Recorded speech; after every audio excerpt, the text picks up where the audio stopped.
C'est moi qui ai eu la chance de décoder, ce qui est sans doute le premier son ou image du son qui a été enregistré sur Mars. L'idée qu'on a eue, c'est d'aller voir ce signal et de le transposer dans le domaine un peu plus audible, donc de le remonter, je sais plus, d'1 ou 2 octaves, et de pouvoir entendre ce son.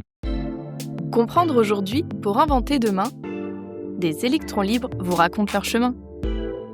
Électrons libres by Ezeo. Tous les 3e dimanches du mois, à 19h, sur Radio Campus Angers 103 FM. Bonjour à toutes et à tous et bienvenue dans Électrons libres, l'émission qui parle des métiers de l'ingénierie, de la recherche et du numérique à travers les voix de celles et ceux qui les vivent.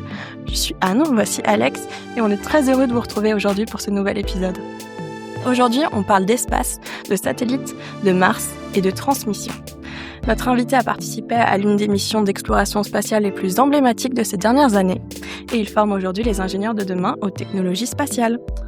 Il s'appelle Nicolas Verdier, il est ingénieur Ezeo, anciennement responsable des performances de SEIS, le sismomètre envoyé sur Mars via la mission InSight. Et aujourd'hui, il est chef du projet Nanolab Academy, dont la mission est de former les étudiants à travers la réalisation de nanosatellites.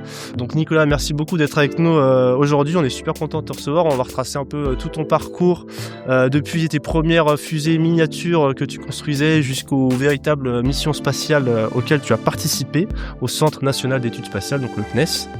Pour commencer, j'ai une question pour toi. Est-ce que tu te souviens ce que tu faisais le 24 décembre 1979 ? Oui. Ça te parle ? Oui, absolument. Est-ce que tu peux nous le dire ? Alors j'étais dans ma famille et je regardais la télé et j'ai vu à ce moment-là le premier décollage de la fusée Ariane et ça a été une sorte de révélation. C'est ce qui a fait que aujourd'hui je suis au CNES et que je continue à participer, modestement, mais à participer quand même à l'aventure spatiale. Pour ceux qui n'ont pas eu la chance de voir ça en direct, on a quand même retrouvé une archive, ça te rappellera peut-être des souvenirs.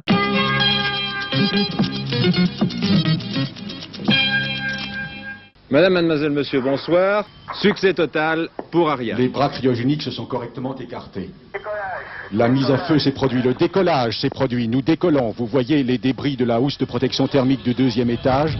Les ingénieurs du Centre national d'études spatiales ont eu le cadeau de Noël auquel ils ne croyaient plus. Après un nouvel arrêt dans le compte à rebours à 2 minutes du lancement, c'est à 18h14, heure de Paris, qu'Ariane a décollé majestueusement. C'est un peu ce qui t'a donné le déclic, non Exactement, ouais. Exactement. Je me souviens encore de ces images. Pourtant, j'étais pas vieux, j'avais que 7 ans. Ouais. Mais ça m'a marqué. Ouais. Je sais pas l'expliquer, par contre, mais c'est vrai que ce décollage de cette belle fusée faite par l'Europe à l'époque, c'était un des premiers projets d'ampleur européen, m'a vraiment marqué. Et alors, il paraît que dès l'adolescence, tu entretenais des rapports avec le CNES et la NASA, du moins une correspondance. Exactement. Oui, à l'époque, on n'avait pas tous les réseaux, on n'avait pas Internet, donc il fallait écrire. Donc, j'ai commencé assez tôt à écrire au CNES d'abord, qui disposait d'un service qui répondait d'ailleurs très très bien avec pas mal de goodies. Tu les as gardés ? Certains, oui. Alors il y avait des posters surtout à l'époque. Collector, ça. Ouais. Et puis la NASA aussi. Bon, la NASA a toujours été assez riche, donc les goodies étaient sympas aussi. Il y avait pas mal de choses assez sympas et donc pendant plusieurs années, j'ai entretenu une correspondance avec ces organismes. Et qu'est-ce que tu leur disais ? Qu'est-ce que tu leur écrivais ?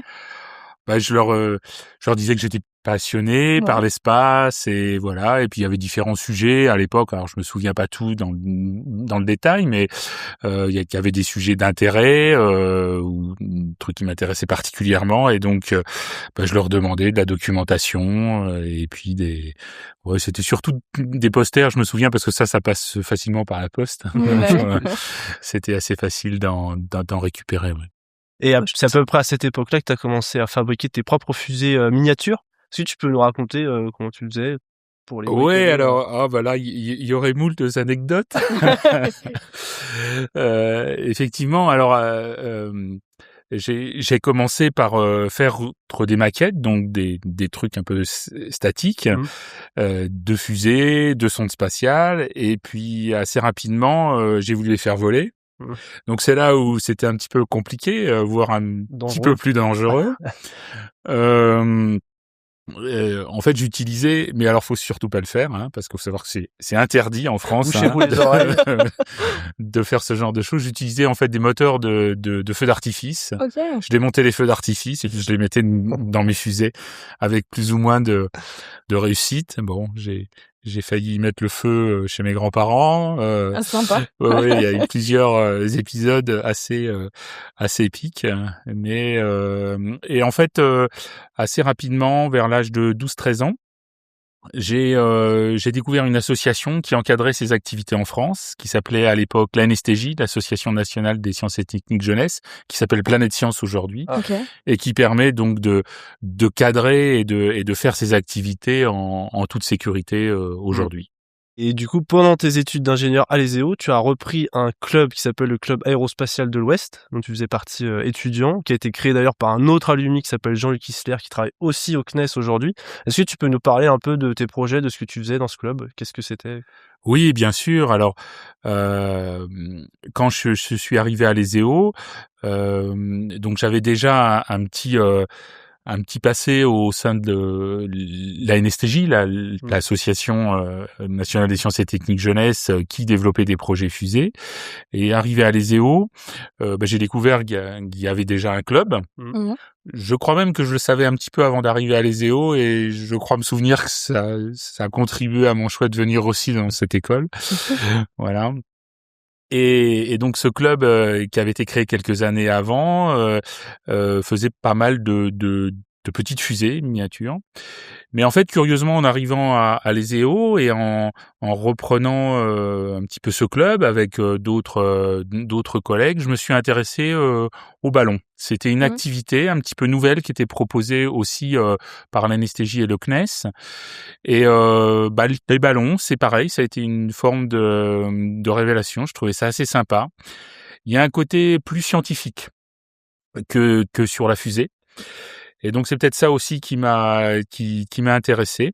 Et donc c'est une activité que j'ai essayé de développer avec d'autres camarades au sein du club aérospatial de l'Ouest. Donc on a fait des lâchers sur Angers, au lac de Maine en particulier, parce qu'il fallait un peu d'espace. On a participé aux campagnes nationales aussi à Mourmelon à l'époque. C'était la campagne nationale de lancement des projets spatiaux, et donc on y a contribué. Je crois que c'était la première contribution d'ailleurs du Club aérospatial de l'Ouest à cette manifestation, à cet événement national. Et donc, j'ai pu aussi, dans le cadre de mon projet de fin d'études à l'ESEO, qui est un projet intégré dans le cursus, proposer une expérience sous un gros ballon du CNES. Et de là, il y a eu un petit lien, un petit quelque chose qui s'est créé avec le CNES. Et donc on a lâché ce ballon. Alors c'était dans les années 94, je dirais, de mémoire. Et on a lâché ce ballon depuis le centre de lancement des ballons stratosphériques de Gap, donc dans le sud de la France. Et on a eu la chance d'avoir un ballon énorme, rien que pour notre expérience. Et ça, c'était aussi inédit pour un projet étudiant. Et qu'est-ce que c'est un ballon stratosphérique? À quoi ça sert en fait? Et pourquoi c'est plus scientifique qu'une fusée? Alors, un ballon stratosphérique, c'est un ballon qui, comme son nom l'indique, permet d'aller dans la stratosphère. Il faut savoir que l'atmosphère est stratifiée. Donc nous, on vit dans les plus basses couches, qui s'appellent la troposphère, donc qui va à peu près de 0 à 11 km. Et au-dessus, on a la stratosphère. Alors, pourquoi des noms différents? Parce que le comportement, je dirais, de l'atmosphère dans les différentes couches est différent, donc on les a séparés comme ça. Et donc le ballon stratosphérique, il permet d'explorer la couche entre à peu près 11 km et 40 km d'altitude. Et ça, c'est une couche où en fait on a très peu d'avions. et c'est trop bas pour tout ce qui est satellite. Donc c'est vraiment une couche intermédiaire qui ne peut être explorée quasiment que par des ballons ou des avions très particuliers, mais souvent très coûteux. Donc le ballon, c'est un moyen accessible, assez peu coûteux, d'aller mettre des instruments dans les hautes couches de l'atmosphère pour étudier tout un tas de problématiques, et en particulier aujourd'hui tout ce qui est relié au climat, au changement climatique. Le ballon, c'est un outil de choix pour faire tout un tas d'études scientifiques, voire même de découvertes. Et là, tu l'as justement souligné, donc le CNES et les EO avaient des liens plutôt particuliers quand tu étais du moins dans le club. Visiblement, ce qu'on a lu, c'est qu'il y a un pyrotechnicien qui venait vous aider à faire décoller vos fusées. Et ce terme pyrotechnicien, on l'a vu pas mal accolé à ton nom dans des récents articles. Est-ce que tu peux nous en dire plus ? Dans le cadre des activités qu'on a menées au club aérospatial, donc comme je le disais tout à l'heure, on a fait une campagne à Mourmelon, qui était une campagne nationale où il y avait à la fois des ballons et des fusées. Okay. Mais il faut dire qu'il y avait plutôt des fusées à l'époque que des ballons. L'activité ballon, elle était pas très très développée, et je pense qu'on peut dire d'ailleurs que c'est sous l'impulsion du club aérospatial de l'Ouest aussi qu'elle s'est davantage développée. Wow. Mais dans le cadre de cette campagne où il y avait beaucoup de fusées, qui avaient donc des pyrotechniciens qui eux s'occupent que des fusées, parce que sur les ballons il n'y a pas de pyrotechnie. Et à cette occasion, j'ai rencontré 2 pyrotechniciens du CNES, Thierry Stilas et Eric Schmitt. Et bien on s'est liés d'amitié, et c'est une amitié qui dure toujours. Ah, c'est génial. Puisque avec Thierry en particulier, on continue à faire chaque année cette fameuse campagne nationale. Donc maintenant on est un petit peu de l'autre côté, et je suis devenu pyrotechnicien aux côtés de pyrotechniciens. C'est le surnom, on dit pas pyro, des pyros. Oui, on dit les pyros, voilà. Ouais. On dit les pyros. Ouais. C'est le raccourci. Donc, je suis devenu pyro aussi dans le cadre de cette campagne nationale, et tous les ans, j'y retrouve Thierry. Donc Eric, lui, il s'est expatrié au Brésil depuis plusieurs années, donc on est juste en contact. Mais Thierry est toujours pyrotechnicien, et on se retrouve chaque année avec grand plaisir. Alors maintenant, on a une autre petite surprise à te montrer. C'est quelqu'un qui a une question pour toi. Quelqu'un que tu connais, que tu as connu en tout cas. Que tu as connu, certainement, ouais. Est-ce que tu vas reconnaître ? Ah bah oui, Victor. Bonjour Nicolas. Vous souvenez-vous de nos discussions dans le bureau au début des années 1990, où vous veniez me voir pour obtenir une subvention pour aider dans tous vos projets de votre club aérospatial de l'Ouest. Bon courage Nicolas. Bon, alors avant que tu répondes, je précise juste que la personne qui pose la question, c'est Victor Hamon, pour ceux qui savent pas, qui est lui-même alumni diplômé de l'ESO en 65 et qui a été directeur général de l'école pendant 20 ans, donc pendant ta scolarité entre 83 et 2002, il me semble. Oui. Oui, absolument. Je l'ai reconnu tout de suite. C'est quelqu'un que j'ai énormément apprécié. Okay. Effectivement, plusieurs fois, je suis allé le voir dans son bureau. Alors, là aussi, il y a de l'anecdote.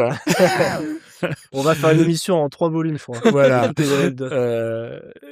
C'est qu'effectivement, comme tous les clubs, on n'avait pas forcément beaucoup de moyens, parce que voilà, c'est comme ça, il y avait beaucoup de clubs, et je pense qu'il y en a toujours beaucoup, et donc il y avait une certaine somme d'argent qu'il fallait diviser entre les clubs. Et nous, au club, on avait surtout besoin de matériel. Et je sais pas si c'est toujours le cas maintenant, mais à l'époque, c'était un petit peu difficile d'accéder au matériel en dehors des heures de cours, là où on avait du temps pour pratiquer notre passion. Et donc, on avait besoin de matériel. Et en fait, je suis pas allé forcément en demander directement à Victor Hamon. En fait, on a fait un premier lâcher de ballon au lac de Maine. Il y a des journalistes qui sont venus et ils nous ont dit est-ce que votre école vous aide dans vos projets, tout ça. Et avec le culot que j'avais à l'époque, j'ai répondu non, pas beaucoup. Et les journalistes l'ont écrit. Et donc, Ça j'ai plutôt été convoqué dans le bureau du directeur pour m'en expliquer. Et comme c'était c'est d'ailleurs toujours quelqu'un de super. En fait, il m'a dit, oh Nicolas, je me souviens, il m'a dit, oh Nicolas, quand même, faut pas parler comme ça de l'ESEO aux journalistes, c'est pas bien. Donc il m'a un peu sermonné, ce que je méritais tout à fait d'ailleurs, avec le recul. Et à la fin, il m'a dit, bon, de quoi avez-vous besoin? Et là, derrière, on a eu une aide vraiment substantielle en termes de matériel, des oscilloscopes, je me souviens des alimentations, qui nous ont permis de faire de beaux projets en suivant. Donc je me souviens très bien de cet épisode. Mais Victor, il a été très gentil en disant que j'étais allé spontanément le voir parce que c'est pas la vraie histoire. C'est pas la vraie version. Et pour un peu conclure cette partie études d'ingé ESEO, globalement, comment tu te souviens de cette période? Est-ce que tu as une anecdote ou globalement, comment tu l'as vécu? Le souvenir que tu en as? Ah, alors, des anecdotes, visiblement, il y en a plein, mais... Oui, il y a plein d'anecdotes. Alors moi, j'étais très heureux à l'ESEO, ça m'a beaucoup plu. Ça a été très difficile parce que j'étais pas parmi les plus brillants, clairement. Donc je suis passé difficilement en première année ingénieur, mais parce que je passais aussi beaucoup de temps au club, et ça, faut être vigilant. Mais j'ai un très bon souvenir de l'ESEO, de l'enseignement, des profs, qui est quand même très à l'écoute. Et puis de cette expérience du club aérospatial de l'Ouest qui était complètement complémentaire de l'enseignement académique et qui m'a apporté beaucoup par la suite, qui m'a clairement permis aussi de rentrer au CNES parce que c'est ce qui fait un peu la différence, c'est ce qui a fait un petit peu la différence, c'est cet attachement et cette passion pour les choses de l'espace. Donc vraiment, moi j'ai vécu de belles années à l'ESEO, même si ça a été parfois difficile. Ok, trop bien. Donc, après tes études, ton rêve se réalise, tu rejoins le CNES. Qu'est-ce que tu as ressenti en commençant à travailler là-bas? Alors, mon premier poste au CNES, c'était en fait une forme aussi de soulagement, parce que c'était devenu presque une idée fixe. Je voulais rentrer au CNES, pas à l'ESA. Même, je pense qu'on m'aurait proposé la NASA, j'y serais pas allé. Je voulais vraiment participer à l'effort spatial français. Et donc ça a été ça a été difficile mon embauche au CNES parce qu'on était à une époque où il y avait beaucoup de chômage. J'ai eu beaucoup de collègues de l'ESEO qui ont patienté plusieurs mois avant d'avoir l'opportunité d'avoir un poste dans une société. Et cette année-là, le CNES a embauché trois ingénieurs sur toute l'année, ce qui est extrêmement faible. Je crois que c'était l'année LAPI. Donc là aussi, il y aurait beaucoup d'anecdotes à dire, mais je suis rentré un peu par opportunité, mais je suis clairement rentré grâce aux activités que j'avais pu conduire dans le cadre de l'anesthésie, dans le cadre du club aérospatial. Alors bien sûr, il y a le diplôme, mais c'est tout de suite après ta sortie, ça? Oui, tout de suite après. Ah oui, non, j'ai fait une petite année en plus en DEA à Super-Héros. Mais parce que l'ESEO, c'est pas une école qui est connue au CNES. C'est parce que c'est loin. C'est pas parce que c'est pas une bonne école du tout, mais c'est parce que c'est loin. Et le CNES, à l'époque, était un petit peu centré sur les écoles locales qui préparent naturellement au spatial, comme l'ISAU Super-Héros, en particulier. Et donc, j'ai décidé de faire une année supplémentaire un petit peu pour avoir cette étiquette aussi spatiale et pour faciliter mon embauche au CNES. Et c'est quoi les premières missions qu'on t'a confiées quand t'arrives au CNES et que t'avais 23, 24 ans? Alors en fait, j'ai travaillé au service éducation, qui dépend de la communication. Donc c'est complètement pas un travail technique à la base, mais c'était en fait le service qui gérait toutes ces activités qui sont menées dans les clubs aérospatiaux en France, dans les écoles d'ingénieurs ou dans les universités. Et donc j'étais un petit peu connu de par les activités bénévoles que j'avais pu faire au niveau de l'anesthésie et du club aérospatial de l'Ouest. Et c'est clairement ça qui m'a permis de rentrer. Et donc j'ai commencé mes 3 premières années au CNES, je les ai passées au service éducation, à développer des activités au service des écoles et des associations de culture scientifique et technique. En parlant de ça, petit point histoire. Donc, dans les années 90, l'ISS, donc la Station spatiale internationale, elle n'était pas encore en fonction. C'était son ancêtre qui s'appelle Mir. Et dans cette station, il y a eu un spationaute français qui s'appelle Jean-Pierre Aigneret, qui est d'ailleurs le mari de la spationaute française Claudie Aigneret, la première femme à être allée dans l'espace française. Il y a un projet génial qui t'a fait collaborer avec ce monsieur-là. Est-ce que tu peux nous en parler ? Oui, alors à cette époque-là, donc dans le cas des activités éducatives du CNES, il nous a été proposé d'embarquer 10 kilos d'expérience pédagogique à bord de la station Mir lors du vol de Jean-Pierre Aigneret. Donc Jean-Pierre Aigneret était l'astronaute principal et Claudie était la remplaçante, comme c'est le cas pour chaque mission. Il y a toujours un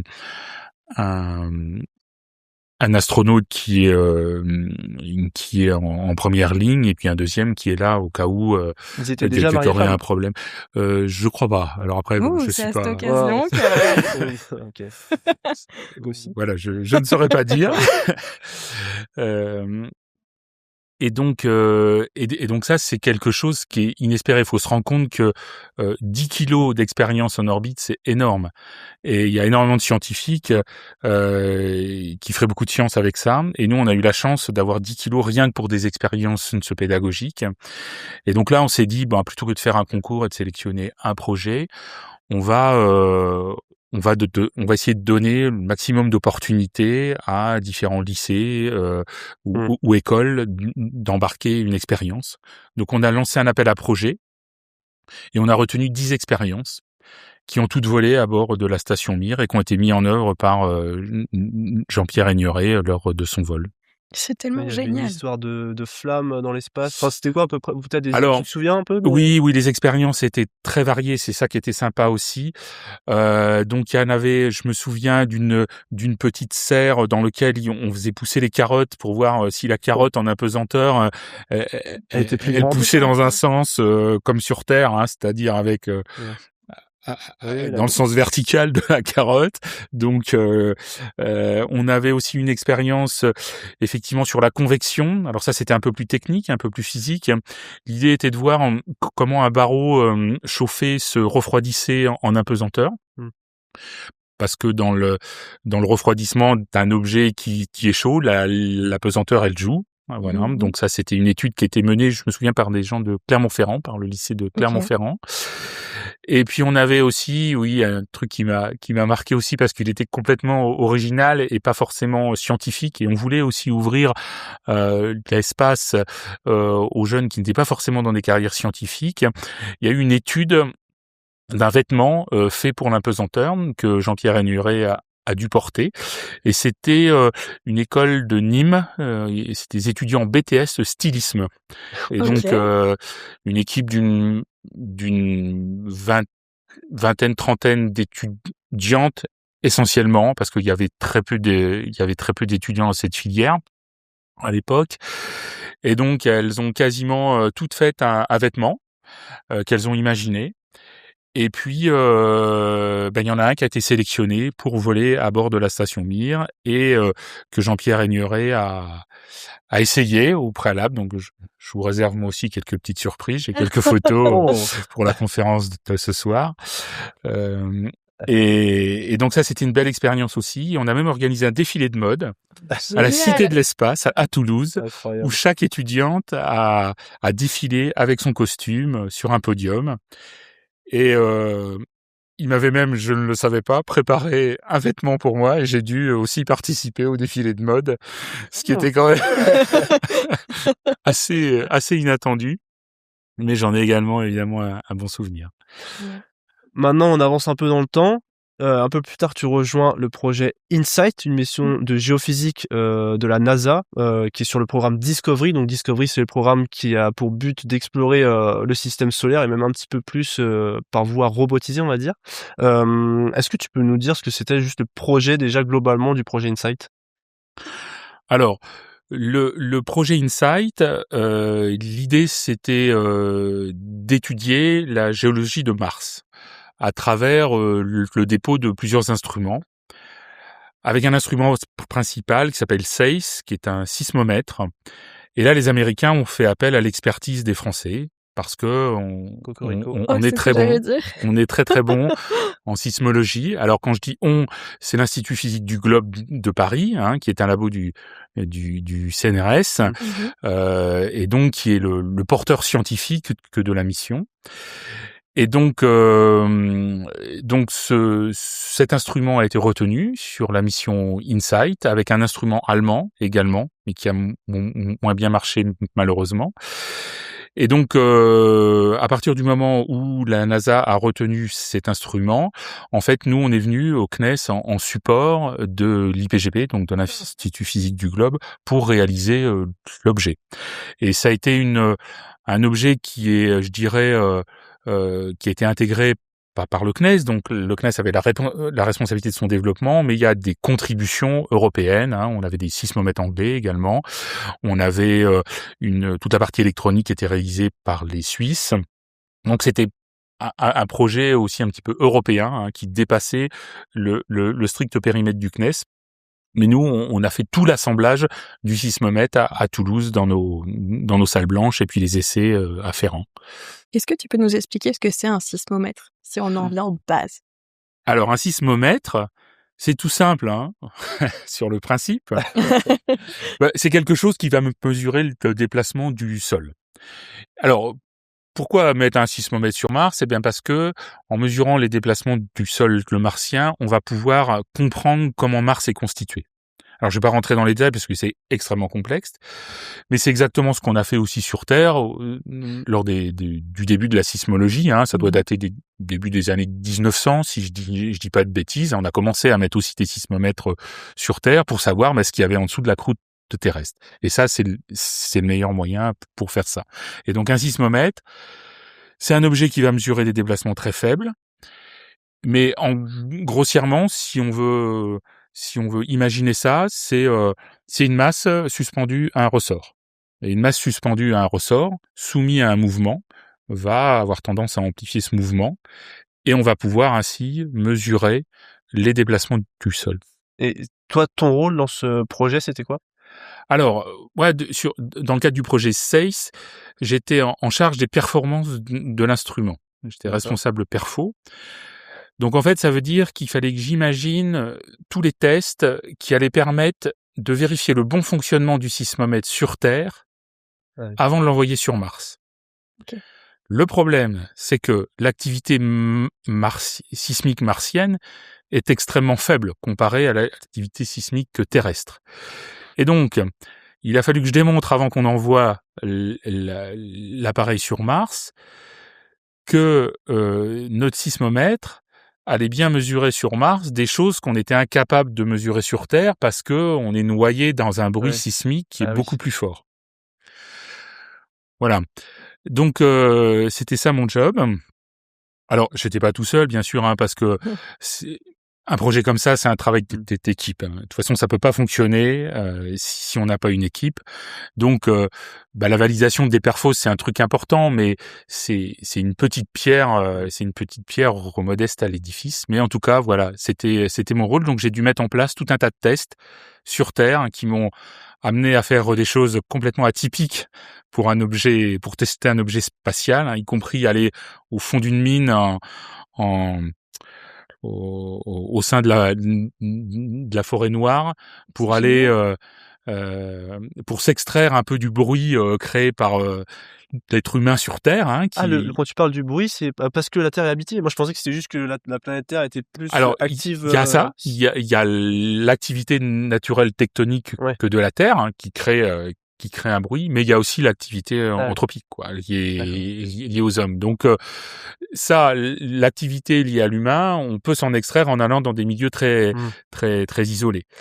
Mais emmener un instrument qui va aller voler dans l'espace, qu'on a l'habitude de manipuler avec le plus grand soin dans une salle blanche, au fond d'une mine pleine de gravats, en Allemagne, ça a été un peu compliqué. Mais on l'a fait et ça nous a permis de démontrer une bonne partie des performances au sol. Ce que d'ailleurs, les Américains n'y croyaient pas. Ils ne pensaient pas qu'on allait pouvoir le faire. Et à force de pugnacité, on y est arrivé. En parlant d'Américains, donc SACE, il fait partie du projet InSight, donc qui est géré entre guillemets par la NASA, donc américain. Comment ça se passe les collaborations internationales autour de ce genre de projet? Ça se passe bien? Il y a des tensions, chacun. Ouais, alors ça c'est de mon point de vue super bien passé. Ouais. Il y a beaucoup de respect de mutuel et les Américains en particulier sont. Alors moi, ce que j'aime beaucoup chez eux, c'est leur optimisme. Ils sont toujours à fond. Ils pensent toujours que tout va fonctionner et ça contraste avec notre pessimisme un peu naturel. Oui, Nous, les c'est clair. Français, on voit que les problèmes. Eux, ils voient que les solutions. Donc ça, c'est vraiment intéressant. C'est des gens aussi qui ont beaucoup de moyens.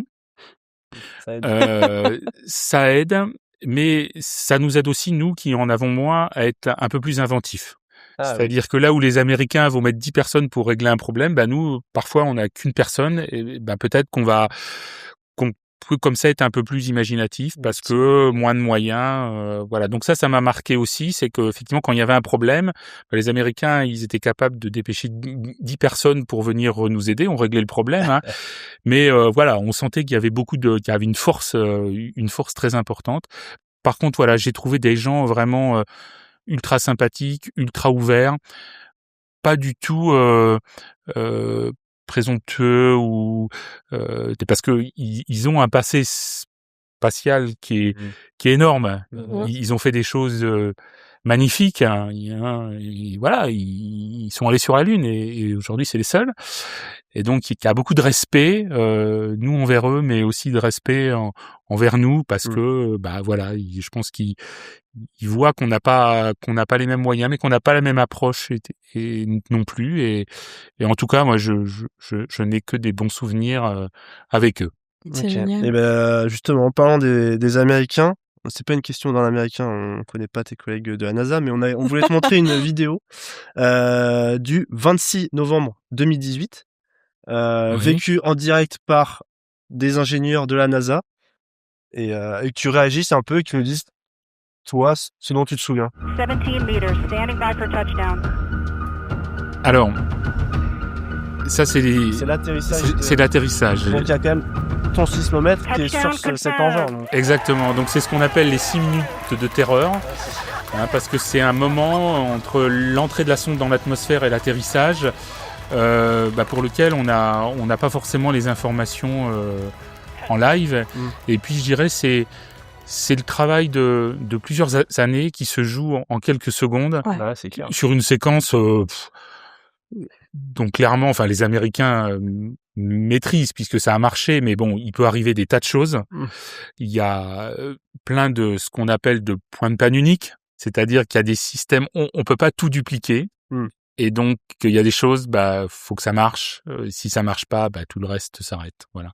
Donc ça c'est un moment d'émotion intense. Marqué, ouais. Hein. En parlant d'autres émotions intenses, on a nous la date du 19 décembre 2018.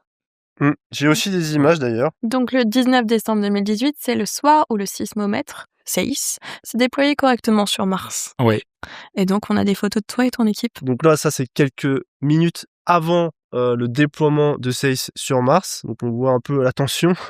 Et ça c'est quelques minutes après, donc on voit déjà un peu plus de sourire sur les visages, on va dire. Ouais. En voyant le InSight qui se pose correctement et qui montre qui envoie son petit selfie. Voilà, son petit selfie sur Mars. Oui, alors je me souviens très bien de ce moment. Donc c'était quelques semaines après l'atterrissage, parce qu'il faut savoir qu'entre l'atterrissage et le déploiement de l'instrument, il y a beaucoup de choses à regarder. Et là, on était tous, on était en fait aux États-Unis pendant cette période-là pour préparer ce jour où en fait on prenait notre instrument, notre sismomètre et avec le bras robot on allait le déposer sur la surface de Mars.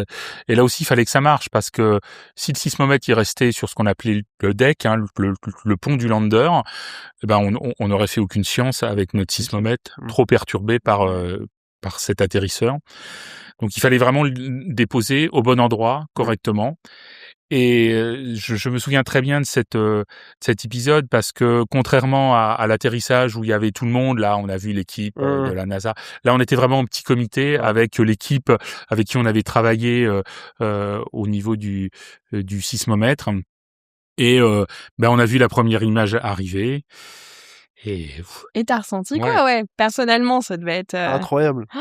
Une Bah, photo. oui, c'était très fort parce que là, bon, on se disait, bon, bah voilà, la science, on va la faire. Tout le Ouais. travail qu'on a fait depuis, en l'occurrence, ce 7 ans, va pouvoir porter ses fruits. Là, on a fait le job, comme disent les Américains, quoi. Et Alors, pardon, vas-y. Ils nous ont joué la Marseillaise. C'est vrai? Ah, fantastique! Ah, ça, Ah, c'est c'est beau. génial! Beau moment de Et on reconnaissance. l'a chanté. Ah! Et alors, dans un épisode précédent, on a reçu François Bonduit et on lui a fait écouter un extrait sonore d'une fusion de trous noirs qui avait été détectée par un système de laser que lui-même, François Bonduit, Alumni Ezeo, avait participé à concevoir. Et nous, aujourd'hui, on voudrait te faire écouter un autre extrait sonore et que tu nous dises à quoi ça correspond.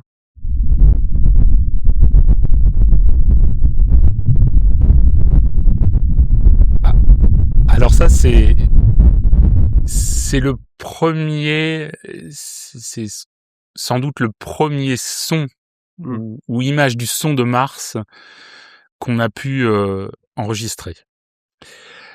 Alors, on l'a fait de deux façons différentes. D'une part, avec les sismomètres, en fait, qui sont perturbés par l'environnement martien, qui a du vent sur Mars, donc ça fait bouger l'ensemble. Et donc, on peut avoir, en regardant l'information des sismomètres, une image de ce son. Mais il y avait aussi un autre instrument. Et là, ça me parle parce que c'est moi qui ai eu la chance de décoder ce qui est sans doute le premier son ou image du son qui a été enregistré sur Mars à l'aide d'un capteur de pression, parce que pour corriger nos mesures de sismologiques, on utilise un capteur de pression à haute fréquence. Et un capteur de pression à haute fréquence, c'est quasiment un micro. Et donc, l'idée qu'on a eue, c'est d'aller voir ce signal et de le transposer dans le domaine un peu plus audible, donc de le remonter, je sais plus, d'1 ou 2 octaves, et de pouvoir entendre ce son. Et c'est moi qui ai eu la chance d'avoir le premier fichier et de le décoder. Et quelle émotion! Mais quelle émotion! Premier être humain sur Terre. Premier être humain à avoir entendu le son de Mars. Alors, bon, là encore, c'est une idée collégiale, Bien ça sûr. reste un travail d'équipe. Et d'autres l'ont fait mieux avec plus de précision. Je pense à mes collègues de l'ISAU Super Héros qui sur les missions suivantes ont mis vraiment des haut-parleurs là pour enregistrer vraiment le son. Mais là, ça a été vraiment le premier prémisse de ce qu'on pouvait imaginer être le son de Mars. Donc ça aussi, c'est un truc amusant. On a lu que tu avais travaillé sur une expérience où tu devais lancer des grains de sable. Est-ce que tu peux nous en parler? Ah oui. Alors, mais vous avez vu en avance ma conférence de ce soir, c'est incroyable. On s'est renseigné. Oui, alors, il s'est trouvé que, comme je vous disais tout à l'heure, un sismomètre, c'est un objet extrêmement sensible. Le sismomètre qu'on a mis sur Mars, pour vous donner une ordre de grandeur, il est capable de mesurer des déplacements de l'ordre du rayon de l'atome d'hydrogène. Voilà. Donc c'est extrêmement faible, donc c'est extrêmement sensible. Et ça veut dire que tout ce qu'il peut y avoir autour du sismomètre qui n'est pas du signal sismique peut le perturber. Okay. Et donc, une fois que l'instrument a été déposé sur Mars, on s'est rendu compte qu'il était potentiellement perturbé lorsqu'il y avait des transitions rapides de température, notamment au lever du soleil et au coucher du soleil. Et donc, vous l'avez vu sans doute sur les images, le sismomètre, il est relié au lander par un câble. Et ce câble-là, eh bien, on a supposé qu'il se dilatait et qu'il se contractait à ces moments-là, et que c'est ça qui perturbait les informations du sismomètre. Donc, le scientifique de la mission, Philippe Pelognonnet, nous a demandé à la NASA s'il n'était pas possible, avec la pelle du lander, d'aller recouvrir de régolithe martien, donc le régolithe martien, c'est le sol, pour limiter cet effet. Oh. Et donc, on a essayé de faire ça, et j'étais impliqué sur ces affaires-là. J'étais un peu rappelé sur la mission pour m'occuper de ces affaires-là, parce qu'en fait, il fallait bien viser ce petit câble électrique qui faisait que 5 centimètres de large à 50 centimètres de haut avec une pelle, avec du vent, voilà. Surtout qu'il y a un délai en plus. Si tu le verses pas au bon endroit, tu mets plusieurs minutes à le savoir, non, je pense. Ah oui, alors il y a toujours le délai, mais encore faut-il bien viser le bon endroit, parce qu'en fait on pouvait pas se rapprocher trop près du câble au risque de taper sur l'instrument avec le bras, donc on voulait faire ça d'assez loin. Donc c'était un peu, à viser à 50 centimètres de haut, un truc qui était pas très large, avec une pelle qui contient du régolithe, et puis, choses un peu compliquées. En plus, pour ne rien arranger, c'était pendant le Covid. Nice. Et donc, comme c'était pendant le Covid, on pouvait pas aller au CNES, et donc j'ai dû faire quelques essais dans mon garage. Puisque j'étais en charge de dire à quel endroit il fallait déposer la pelle pour que ça tombe bien sur le câble. Donc on m'a prêté l'équivalent du bouclier thermique de Zeiss chez moi. Et dans mon garage, j'avais aussi du régolithe. Donc c'est ce qu'on appelle du régolithe simulant, c'est l'équivalent de ce qu'on trouve sur Mars, un truc qu'on trouve sur Terre bien sûr, mais qui est censé être un peu l'équivalent. Et puis, je me suis amusé à faire une pelle imprimée 3D, là, pour essayer de faire les petits tas de régolithe au bon endroit pour donner les bonnes coordonnées. Et en plus de ces essais, il a fallu aussi que je fasse un modèle pour voir comment ces grains qui sortaient d'une pelle se dispersaient avec un vent latéral, pour que ça tombe au bon endroit. Parce qu'avant de donner un coup de pelle, pour verser un peu de régolithe sur un câble comme ça, c'est 10 jours d'opération, on fait pas ça en 2 heures, précautionneux, on fait des tests, on fait des répétitions, etc., etc. Et donc, j'ai passé quelques heures dans mon garage à faire ça. Et en faisant ça, en développant ce modèle, ça m'a donné l'idée de l'utiliser pour faire un petit peu de science finalement.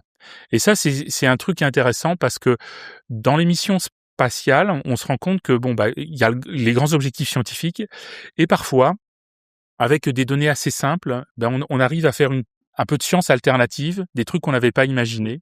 Et là, pour ça, les scientifiques ont énormément d'imagination. Et moi, ce que je me suis dit, c'est avec ce qu'on avait développé pour couvrir de régolithe ce câble, on pouvait peut-être essayer, à l'inverse, de connaître quelle était la granulométrie du sol martien. Et ça, c'est quelque chose qui est pas encore bien connu, parce que on n'a pas eu l'occasion de mettre une caméra pour aller voir quelle taille avaient les grains de régolithe jusqu'à maintenant. Et donc l'idée, c'est un petit peu comme quand vous êtes à la plage, vous prenez du sable dans votre main, il y a du vent, vous versez le sable et le sable il se déporte avec le vent. Et ce déport, on s'est rendu compte qu'on pouvait le voir sur Mars en faisant la soustraction de l'image après le largage du régolithe avec l'image avant. On arrive à voir cette image-là. Et avec le modèle que j'avais pu développer, le modèle mathématique, dans ton petit garage. Comme quoi les maths, ça s'est amélioré, le modèle mathématique, en fait, j'ai pu démontrer qu'on arrivait à estimer la taille et la proportion des grains dans le régolithe martien. Et donc ça a beaucoup amusé les scientifiques. Moi, sur le projet, j'étais pas scientifique, j'étais plutôt ingénieur. Et quand je présentais ça aux scientifiques de l'équipe, il y a les scientifiques de l'équipe Insight, c'est peut-être 30 ou 40 personnes. On avait des réunions régulières. Ils ont trouvé ça original, ils m'ont dit tiens, tu pourrais faire un petit papier scientifique sur le sujet. Alors moi je me suis dit oui, pourquoi pas. Enfin, et puis d'un papier qui devait faire quelques pages, on a sorti un papier qui a fait 27 pages. Alors je l'ai pas fait tout seul parce qu'un papier scientifique c'est un gros travail. J'ai été aidé par 2 collègues géologues, parce que c'est de la géologie, moi je suis qu'un pauvre électronicien. Et donc avec deux collègues géologues, on a fait, et quelques autres aussi, on a fait ce papier qui a été édité et retenu dans dans le journal qui s'appelle JGR, Journal of Geophysical Research. Et qui a même eu un highlight. Alors là, j'en étais assez fier parce que le highlight, voilà, on sort un article sur temps pour son originalité, puis on le met un peu en valeur. Donc voilà, c'était un petit truc sympa aussi c'est clair. en marge de cette belle aventure. Et tout ça, c'est fascinant hein, d'envoyer un instrument humain sur une autre planète, de faire des expériences et tout, mais on sait que ça demande énormément de ressources. Et c'est quoi pour toi l'intérêt concret de dépenser autant d'argent, d'énergie à envoyer un robot sur Mars, concrètement sur Terre? Alors ça s'inscrit dans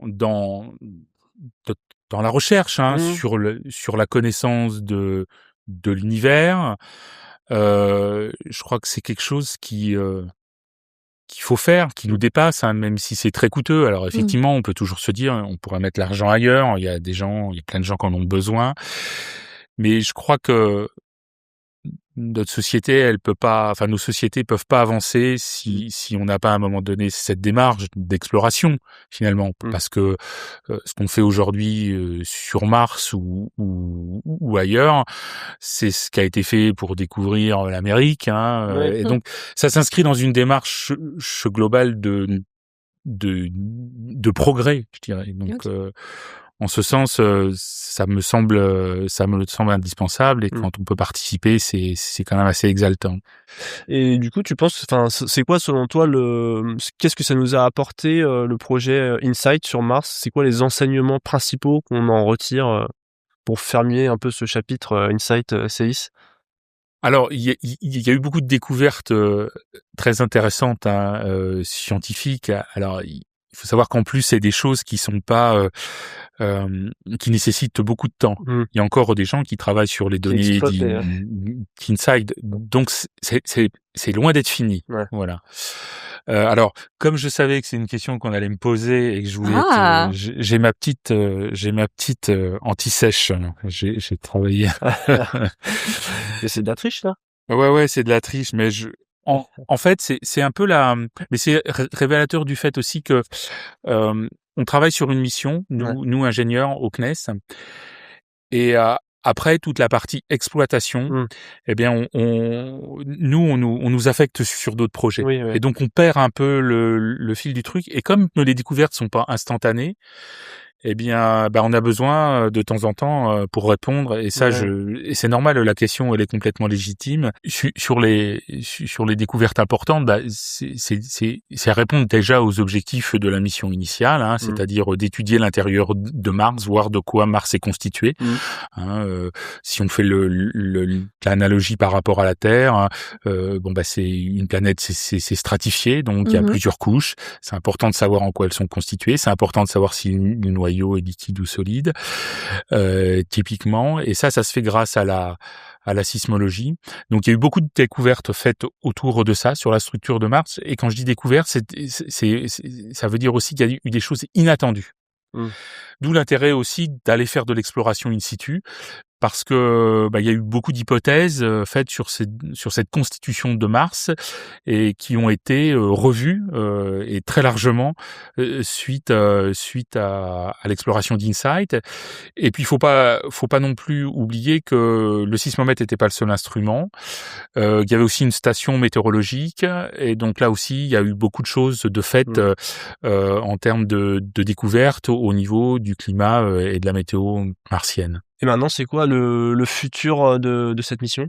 Ouais, on a vu que le rover, du moins, était complètement enseveli. Il est à l'arrêt, enfin, c'est fini, là. Ah oui, là, c'est fini, parce que en fait, la poussière martienne a recouvert les panneaux solaires, et on ne sait pas nettoyer ces panneaux. À moins que un de ces quatre, un astronaute, puisse aller faire un peu de ménage. Là, il y a très peu de chances qu'on puisse remettre en route cet instrument. Et donc après CEIS, tu as commencé à travailler sur Nanolab Academy, ou peut-être un peu pendant ou directement après. Est-ce que tu peux juste nous pitcher simplement ce que c'est comme projet Nanolab Academy? Oui, alors Nanolab Academy, c'est un projet totalement différent, hein, c'est un projet de formation au CNES. Donc là, l'idée, c'est d'accueillir des jeunes étudiants, plutôt en fin de cycle, hein, donc universitaires ou école d'ingénieurs, et de les former vraiment aux techniques et aux technologies spatiales à travers un projet pratique, et en l'occurrence la réalisation d'un nanosatellite. Donc, qu'ils imaginent de A à Z, qu'ils construisent, qu'on lance et qu'on opère avec eux. Et c'est quoi un nanosatellite? Ça sert à quoi? Alors, un nanosatellite, c'est un petit satellite. Ouais, comme son nom l'indique. Voilà. Donc, on parle souvent en unités pour les nanosatellites. Une unité étant un cube de 10 centimètres de côté. Ouais. Et donc, par exemple, on fait des nanosatellites de 3 unités, c'est-à-dire on va faire des nanosatellites qui vont mesurer 30 centimètres par 10 par 10. Et là-dedans, on va les bourrer de technologies. Hein. Alors, ça peut avoir énormément d'applications, et les mêmes applications que les satellites standards, c'est juste que leur taille est plus réduite. Donc, leur performance comparée à des plus gros satellites sont souvent inférieures, mais ils sont aussi moins chers. On peut en produire plus à coût équivalent, et l'intérêt, c'est qu'on peut les déployer en constellation. C'est-à-dire qu'à l'instar d'un gros satellite qui va regarder par exemple une zone terrestre quelques fois par jour, pour le même coût, on va pouvoir déployer beaucoup de nanosatellites qui vont regarder le même endroit mais beaucoup plus souvent, parce qu'il y en aura plus. Donc bon, c'est quelque chose qui se développe pas mal ces dernières années, mais qui a été toujours et qui à l'origine est un outil de formation. Hein. C'est quelque chose qui a été initié aux États-Unis par des universitaires qui ont développé un espèce de standard.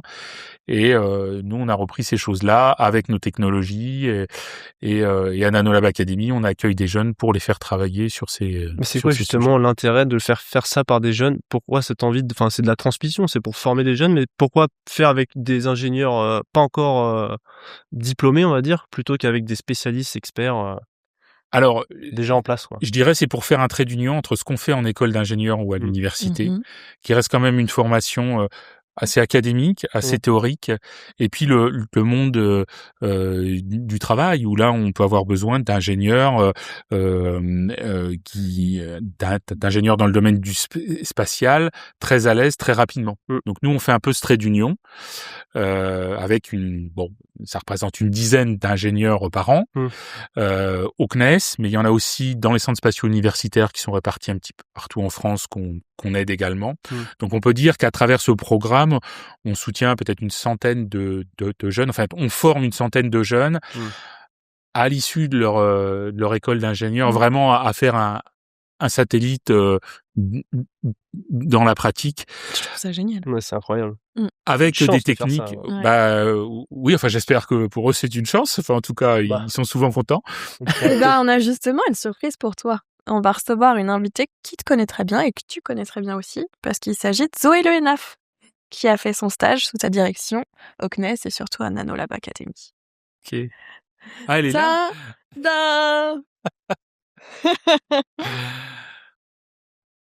Salut Zoé. Hello. Ça va? T'étais en embuscade, Zoé? Bon, ça fait quelques minutes qu'on discute maintenant avec Nicolas. On a fait un peu tout son parcours. Il nous a raconté d'où était venue sa passion pour l'espace. Est-ce que toi, tu peux nous dire comment elle est née, cette passion chez toi? Comment t'as eu le déclic? En fait, à la base, j'étais passionnée d'astronomie et parce que avec mon père, j'avais l'habitude de regarder beaucoup les constellations dans le ciel. Et après, je me suis dit, j'aimerais bien en fait travailler dans le spatial. Parce que voilà, j'étais passionnée de tout ce qui se passait dans l'espace et je me suis dit j'ai envie d'y contribuer, de contribuer à la recherche, au développement et voilà. Donc ça vient vraiment d'une passion d'astronomie à la base, cette passion pour le spatial. Donc toi, tu as été présidente du club Curiosity, qui est en fait le fier descendant du club aérospatial de l'Ouest, dont Nicolas était le président. Qu'est-ce que tu faisais en fait? Du coup, c'était l'année dernière et ce qu'on faisait principalement, c'était des conférences. Donc, on organisait des conférences où il y a des scientifiques qui venaient parler, par exemple, de thèmes d'astronomie ou des anciens de l'ESEO qui travaillent dans le spatial et qui viennent faire des conférences pour parler surtout de leur parcours, comment ils en sont arrivés là depuis l'école. On a aussi organisé un planétarium. C'était dans l'école, pendant les JPO.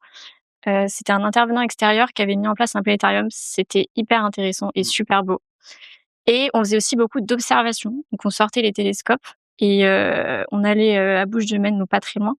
Et on observait les étoiles avec des gens qui étaient aussi passionnés. C'était une association en fait qui faisait ça. Et donc on apprenait en fait un peu à repérer les constellations avec eux, à servir du télescope avec eux, et eux avaient aussi du matériel.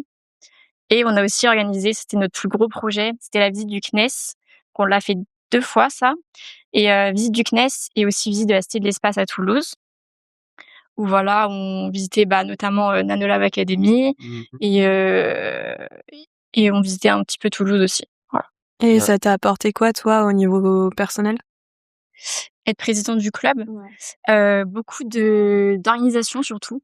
Ça demande énormément d'organisation, pour surtout au niveau administratif, parce qu'à chaque fois qu'on organise un événement, il y a beaucoup de paperasse, de papiers à rendre et tout. Faut vraiment s'organiser parce que surtout quand c'est au sein de l'école, faut pas faire n'importe quoi. Et je dirais aussi essayer de me faire entendre, je sais pas comment expliquer, mais quand t'es présidente, t'as quand même des responsabilités. Donc il faut faire en sorte que les gens t'écoutent un petit peu de temps en temps quand même. Donc voilà, surtout lors des événements. Ouais, c'est un peu de la gestion de projet, du management, ouais, clairement. Aussi, ouais, carrément. Et donc tout à l'heure, juste à l'instant, tu parlais d'une visite au CNES qui a été organisée entre autres par Jean-Luc Hister qui vous a ouvert les portes, Alumni qu'on salue et qui est bienvenu dans le prochain épisode s'il nous entend. Est-ce que tu peux nous parler ensuite comment tu as décroché ton stage à Nanolab Academy et ce que tu y as fait dans ce stage? Alors, quand j'étais présidente du coup de Curiosity, j'ai eu la possibilité d'avoir Jean-Luc Isler comme contact, puisqu'il était venu faire une conférence à l'école. Et donc, vu que j'avais son mail, je me suis dit pourquoi pas, à la base, lui demander un stage. Et en fait, il m'a directement redirigée vers Nicolas. Et du coup, c'est grâce à Nicolas après que j'ai eu ce stage. Et donc, ce que j'y ai fait, moi, je m'occupais de toute la partie électronique du nanosatellite Aerosat. Je pense que vous en avez parlé un peu avant. Très peu, mais on commence à en parler. On a parlé de nanosatellite. Ok, donc on s'occupait donc Nanolab Academy, on développe un nanosatellite qui s'appelle Aerosat. Et moi, donc j'étais ingénieure stagiaire électronique là-bas. Je m'occupais vraiment de toute la partie développement électronique, tout ce qui est correction des bugs, enfin vraiment faire avancer la partie électronique au niveau du nanosatellite. Parce que du coup, à la Nanolab Academy, chaque stagiaire ou chaque étudiant a un rôle vraiment précis. Et voilà, moi, c'était vraiment l'élec, pour le coup. Génial. Et on a une petite question parce qu'on est très curieux avec Alex. On voulait savoir comment c'est de travailler avec Nicolas. Il va se boucher les oreilles comme ça. Tu peux dire ce que tu veux. Il écoute pas, t'inquiète pas. Franchement, c'est génial de travailler avec Nicolas parce que, pour le coup, t'es hyper passionné, surtout en électronique, même dans le spatial, t'es hyper passionné. Donc, t'as plein de choses à nous apprendre à tous. J'ai appris énormément et c'est surtout que tu prends le temps. Je sais qu'il y a beaucoup de personnes, beaucoup de tuteurs de stage qui prennent pas tant que ça le temps. Toi, tu prends vraiment le temps d'accompagner, que ce soit moi ou les autres stagiaires que t'as eu. Tu prends vraiment le temps de nous accompagner et t'as énormément de choses à nous apprendre surtout. Donc, c'était vraiment génial de travailler avec Nicolas pour le coup. Merci. Merci. Enfin, je peux te renvoyer le compliment. Ouais, c'était vraiment super. Ouais. Et maintenant, c'est quoi la suite pour toi? Qu'est-ce qu'on peut te souhaiter pour les 5 prochaines années? T'es en 4e année là, donc l'année prochaine tu seras diplômé. C'est ça. Comment t'envisages la suite dans, 5 ans, 10 ans? C'est pas facile de répondre à cette question, mais j'espère travailler dans le spatial. C'est vraiment le seul truc auquel, j'espère travailler vraiment dans le spatial. Après, j'ai pas forcément d'entreprise, je vise pas forcément d'entreprise, mais si possible de l'électronique et du spatial. Dans 5 ans, ce serait bien. Ok, bon, on va pas te garder plus longtemps parce que t'as cours et on va se faire taper sur les doigts après par les profs. Mais merci beaucoup en tout cas d'être venu, c'est sympa d'avoir un petit témoignage. Merci. Petit clin d'œil à tout à l'heure. Ouais. Nicolas, on vient de parler de Nanolab Academy et de l'importance pour toi de transmettre aux jeunes.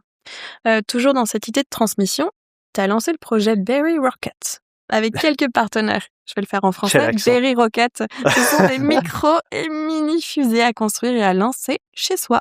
Tu peux nous raconter comment est né ce projet? Alors justement, ce projet, il est né avec des ex-étudiantes d'un Nanolab Academy. Ouais, génial. Voilà, des premières promos essentiellement, donc 2020. Donc, en particulier Louis et Paul, qui ont été en stage à Nanolab et qui se sont passionnés aussi rapidement pour les activités spatiales que proposent Planète Science et le CNES. Donc, les fusées expérimentales, les mini-fusées, les micro-fusées. Et donc, ce qu'on constatait, c'était que dans une région comme Toulouse, il y avait assez peu de projets dans les écoles de fusées, alors que c'est quand même, c'est faux, ça. C'est quand même l'endroit où ça devrait être le cas.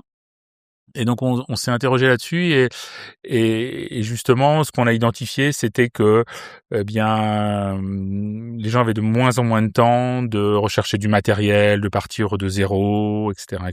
Donc on s'est dit on va essayer de développer quelque chose qui leur facilite l'accès à ces objets techniques. Et donc, on a proposé une sorte de kit. Mais alors, j'aime pas trop ce terme-là, mais on n'a jamais trouvé mieux. Mais c'est une espèce de kit évolutif, donc qu'on peut adapter, de fusée pour faire un petit peu ses premières armes sur ce que peut être une fusée amateur. Et donc, on a développé plusieurs prototypes, puis on a réussi à mettre au point 2 modèles de tailles différentes, donc à peu près d'1 mètre, puis un peu plus petit. Et puis surtout, associé à ça, on a développé un site web avec un wiki qui explique comment, de A à Z, on peut fabriquer sa fusée, qui explique aussi comment on peut la mettre en œuvre, parce que c'est important de faire ça en sécurité, comme je te disais au début, parce que faut savoir qu'en France, c'est une activité qui est très réglementée et on peut pas fabriquer son moteur dans sa cuisine, comme on voit sur Internet. Surtout, ne faites pas ça. Il y a eu énormément d'accidents.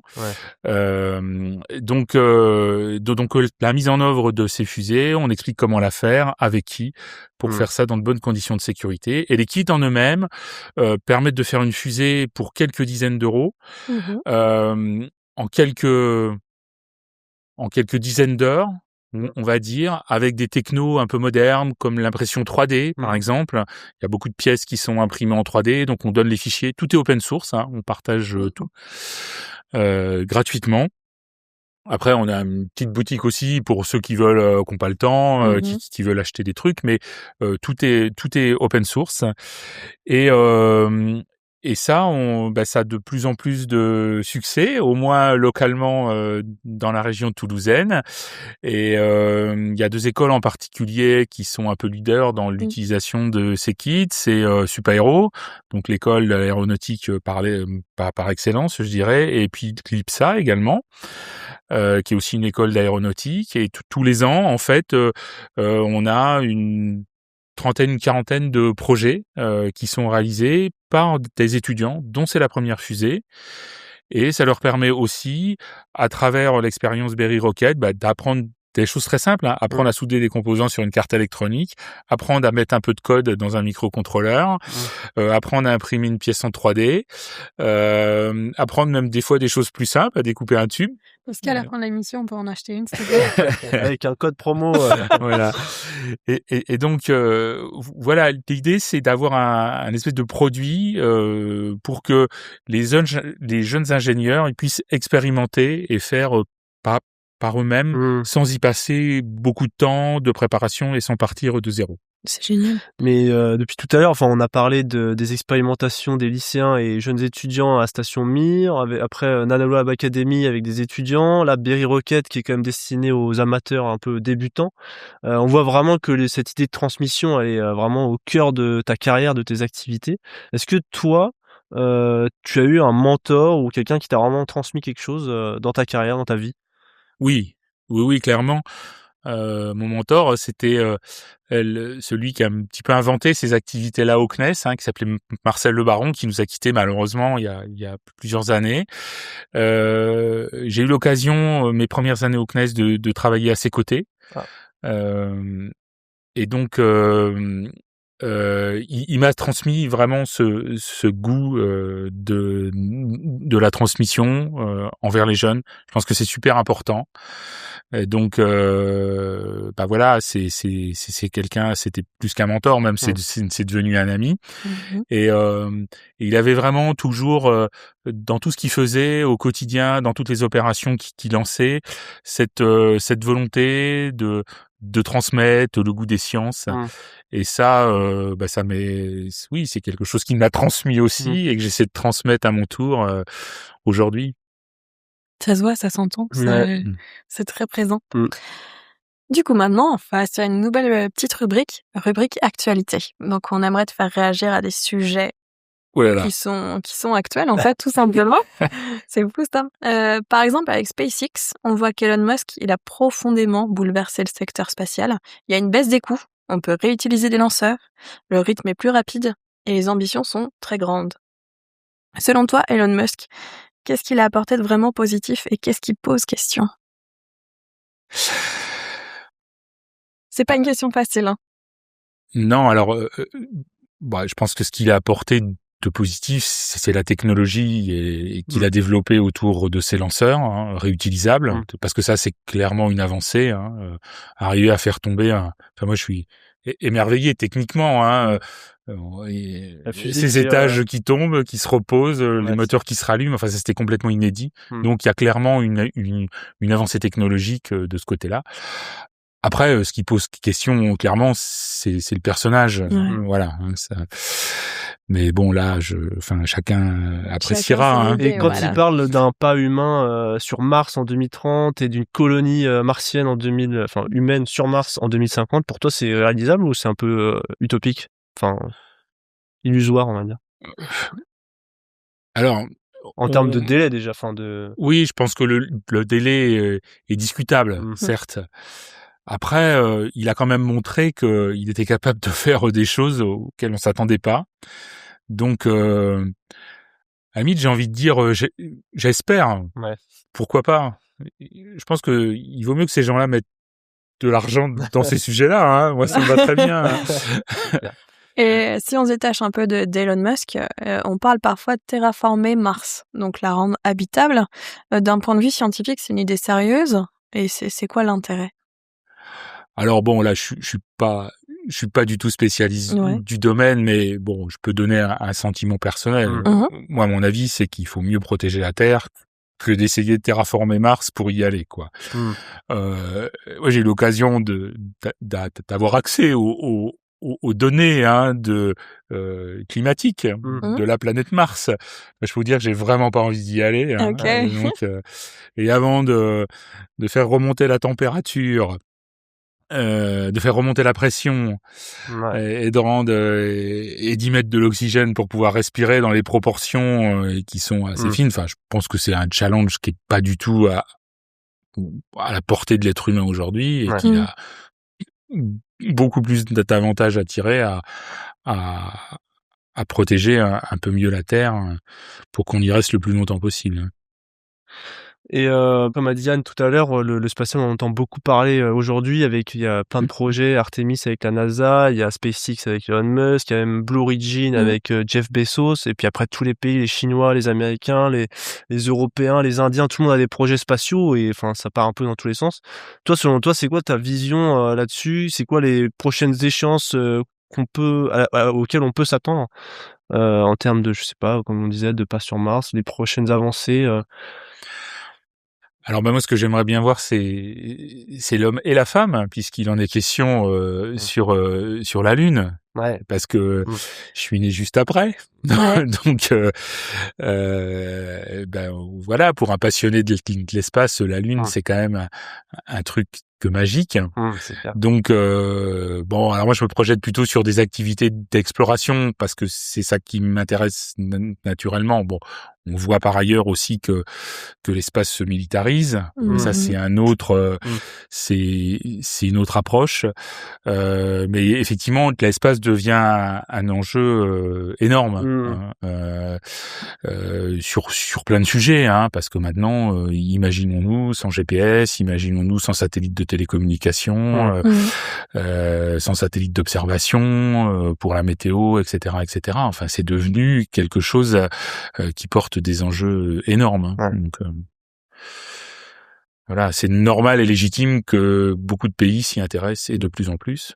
Et beaucoup de pays s'y intéressent parce que, justement, ils peuvent avoir accès à l'espace plus facilement avec les nanosatellites, qui coûtent moins cher et qui sont plus faciles à fabriquer.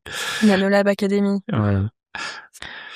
Vas-y, sur la rubrique. Bon, on a parlé un peu de tes études, de toute ta carrière au CNES. Maintenant, on va passer à une rubrique un peu plus décontractée, on va dire. En plus, toi, t'aimes bien la pop culture, de ce qu'on a pu lire.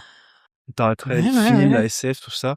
Bon, on va commencer déjà avec quelques questions en vrac, un peu comme ça. Un livre qui t'a marqué?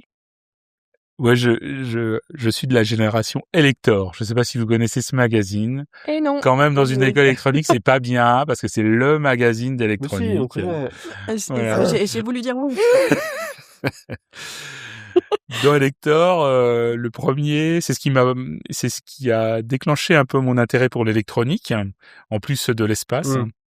Donc, je dois avoir tous les magazines. C'était un mensuel depuis 1983.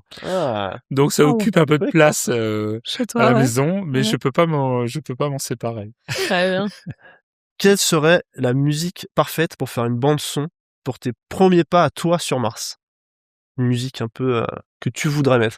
En AC/DC, je pense. AC/DC? Ouais. Non, c'est pas AC/DC, c'est Guns N' Roses. Guns N' Roses? Ouais. J'ai plus le titre en tête, mais je vais le retrouver avec mon téléphone. Welcome to the Jungle? Non. Knock to the Even Door. Ah! Le remix de Bob Dylan, la version plus... Pas mal. Vraiment pas mal. Et là, on a une question qui est hyper technique à te poser. Ouais. Et on ne sait pas si tu vas pouvoir nous répondre, en fait, tout simplement. C'est un test. On n'est pas sûr que tu puisses révéler, en fait, l'information. Je laisse Alexandre te montrer. Allez, bonjour Nicolas. Je suis vraiment enchanté que tu reviennes à l'ESEO pour cette conférence. Je ne pourrais pas y assister parce que j'ai d'autres obligations. Par contre, j'ai une question à te demander. Je me souviens d'avoir goûté un superbe cassoulet chez toi. Est-ce que tu pourrais nous donner la recette de ton cassoulet? Merci beaucoup et bon courage pour cette conférence. Bravo Nicolas. Donc, on vient d'entendre Thierry Bouvier qui est enseignant à l'ESEO depuis bien quelques dizaines d'années déjà. Oui, alors c'est vrai que j'avais accueilli Thierry à la maison parce qu'on travaillait sur des projets techniques au CNES ensemble. Et alors je me souvenais plus du tout qu'on lui avait fait un cassoulet. Mais enfin, c'est un peu la spécialité de Toulouse. Après, il va être déçu. Je peux pas donner la recette parce que le cassoulet qu'on mange à Toulouse, on l'achète directement. Mais par contre, j'aime beaucoup cuisiner et j'ai d'autres recettes que je pourrais faire partager à d'autres personnes qui viendront nous voir à Toulouse. Ouvre chaîne YouTube, les recettes de Nicolas Verdier. Bon alors pour terminer cette rubrique, on va faire un petit vrai ou faux rapidement. On va donner juste des informations. Faut que tu dises si elles sont correctes ou non. C'est parti. Le carburant représente près de 90% de la masse d'une fusée avant décollage. Alors, je pense que vous attendez oui, mais en fait, la réponse stricte est non, puisqu'il y a pas que le carburant, il y a le comburant aussi. Ah bah oui, mais je suis toujours dans une démarche de formation. Qui m'a fait ces fiches? Donc, mais oui, je pense que l'idée c'est... Pour les mortels comme nous, c'est bien vrai. Par exemple, la mission InSight, elle a été lancée par une fusée dont la masse totale au décollage était de 335 tonnes, dont 305 tonnes de carburant. Bon, celle-là, j'espère qu'elle va être... je vais pas dire des bêtises. Il faut plus de carburant pour quitter la Terre, donc faire les premiers 400 km, que pour aller jusque Mars, donc 400 millions de kilomètres. Vrai ou faux? Oui, vrai. Tout à fait. Sur Mars, un spationaute pourrait faire des sauts plus haut que sur la Lune. Non, c'est faux. Effectivement, c'est bien faux. La gravité martienne est 1/3 de la gravité terrestre, alors que la Lune, ça doit être plutôt 1/10, je pense. C'est quelque chose de cet ordre-là, ouais. Bravo. L'album de Tintin, On a marché sur la Lune, est paru 3 ans avant même que l'homme ne marche réellement sur la Lune. 3 ans avant? Avant, ouais. Oh oui, je pense que c'est avant. Mais C'est avant, mais c'est même 15 ans avant que ouais, Neil Armstrong ne marche sur la Lune en 69, parce que ouais, c'est j'aurais sorti pas en su dire 54. combien de temps. Ouais. Si on prend 2 jumeaux et que l'un d'eux part en voyage spatial, à son retour, il est plus jeune que celui resté sur Terre. Alors, il a pas le même âge. Est-ce qu'il est plus jeune ou plus vieux? Je sais jamais. Bah, en tout cas, il a pas le même âge. Il a pas Et le donc, même c'est âge. effectivement vrai. C'est le célèbre paradoxe des jumeaux d'Einstein. Tout à fait. Une petite dernière, le film Star Wars, l'ascension de Skywalker, a coûté plus cher que la mission Mars Pathfinder qui a envoyé le premier rover sur Mars il y a 30 ans. Alors, je dirais oui. Je dirais oui, parce que je me souviens que la première mission martienne Pathfinder, je me souviens très bien, elle était dans le programme Faster, Cheaper, et donc elle a dû coûter pas très très cher. Hein. Donc je dirais oui. Tout à fait. C'est vrai, ça a coûté 265 millions de dollars Mars Pathfinder en 97 et Star Wars qui est sorti en 2019, ça a coûté plus de 275 millions de dollars. Voilà. C'est fou de mettre ces chiffres côte à côte. Du coup, Nicolas, merci d'être venu et nous avoir raconté ton parcours. C'est effectivement hyper impressionnant de voir que dès l'enfance, en fait, tu étais passionné par l'espace et que tu voulais travailler au CNES, que tu as réussi à faire. Alors, on a une question pour toi, mais comme tout à l'heure, c'est pas nous qui on l'a posée, c'est Thierry. Un autre Thierry.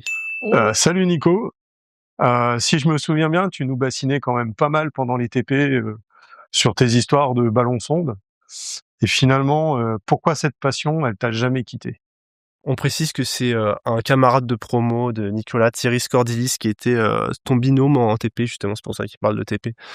Ah bah les ballons, oui, c'était une découverte à l'ESEO, en fait, à travers un vieux Sciences et Avenir qu'il y avait au club. Ah ça, je connais ça.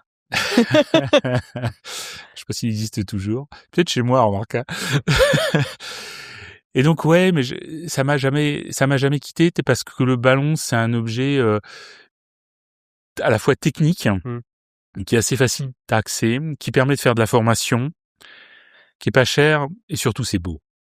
Un lâcher de ballon, il y a rien de plus beau, c'est majestueux et voilà, ça transporte un peu la science dans la haute atmosphère, aux portes de l'espace et voilà, je pense que c'est ça qui me maintient. Et puis bon, j'ai vécu à travers les ballons de nombreuses aventures professionnelles aussi, puisque j'ai passé 15 ans de ma carrière dans la structure au ballon au CNES. Et d'ailleurs quelques aventures, je vous les raconterai tout à l'heure. Parce qu'il y a là aussi beaucoup d'anecdotes et beaucoup de bons moments. Moi, je propose que, pour conclure, si tu devais donner un conseil à un jeune ou une jeune qui veut se lancer dans le spatial, ce serait quoi? Ah, bah alors là, ça va être à l'image de ce que j'ai pu faire. C'est faire de bonnes études, à l'ESEO, si possible, parce que on dit pas non. C'est quand même une super école. Et mais pas que, c'est-à-dire s'investir dans les clubs techniques en particulier. Alors c'est pas forcément du spatial. Alors si on veut faire dans le spatial, c'est mieux, mais ça peut être dans robotique, ça peut être dans différents sujets. Mais c'est important très tôt de travailler avec d'autres en équipe sur des sujets techniques, parce que c'est très complémentaire de la formation académique que l'on a dans les écoles. Donc moi, j'invite vraiment les jeunes à participer. Et on a la chance en France d'avoir le CNES, Planète Science, qui peuvent aider à concrétiser des projets spatiaux dès le plus jeune âge. On peut même, on l'a pas cité, mais on peut faire des expériences en 0G. Oui. Voilà. Enfin, le service éducation du CNES propose tout un tas de choses super intéressantes. Donc, si vous voulez vraiment travailler dans le spatial plus tard, faites de bonnes études. Et puis, soyez actifs dans les clubs et dans les associations. Génial. Sur ces belles paroles, je propose qu'on termine ici. Merci beaucoup d'avoir été avec nous. C'était vraiment passionnant. Merci. On te souhaite le meilleur pour la suite. Merci et puis bravo pour votre travail. Parce que... Merci. Merci. Électron libre by ESEO, disponible sur toutes les plateformes et en replay sur radiocampusangers.com.